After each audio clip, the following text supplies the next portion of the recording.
I'm Adam Collins at the Women's World T20 for Crick Buzz, and it took us all the way until the final day of the group stage, indeed the penultimate game here at Darren Sammy Stadium in St Lucia, to get a close one.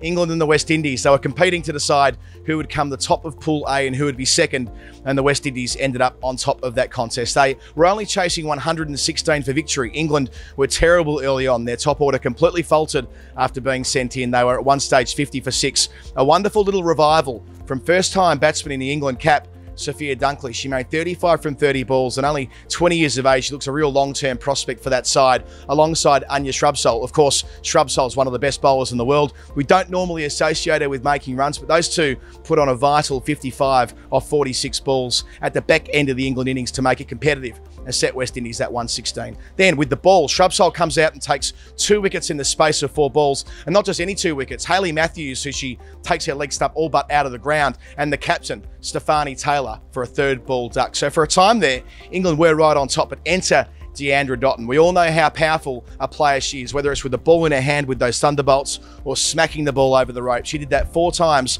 on the way to 46. It ended up being essentially a match-winning inning. She batted all the way through until the 15th over. They did just enough to get there. There was some fielding lapses from England. They could have got themselves in at the very brink of the game. Indeed, Anya Shrubsole still had a couple of runs up her sleeve in the final over, but the West Indies had too much in the tank. They got over the line, which means that in the semi-final on Thursday in Antigua, they will take on Australia in a replay of the 2016 World T20 final.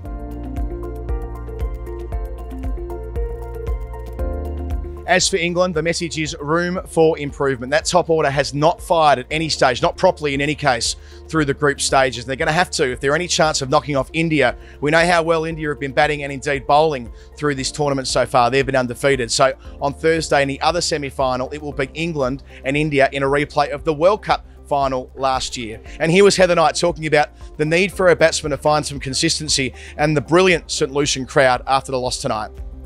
Had another 10-15 runs and it probably potentially would have been out of the West Indies' reach or would have made it a lot closer. But yeah, a few more, like I said, one of the top 5, if they bat through, then that's going to get us up to that total. But on that wicket, it was quite tricky to bat. It was quite up and down. A few turns, some sort of skidded on, so it wasn't the easiest wicket to obviously go and get a big score, but I think yeah, sort of another 10-15 runs would have been about par.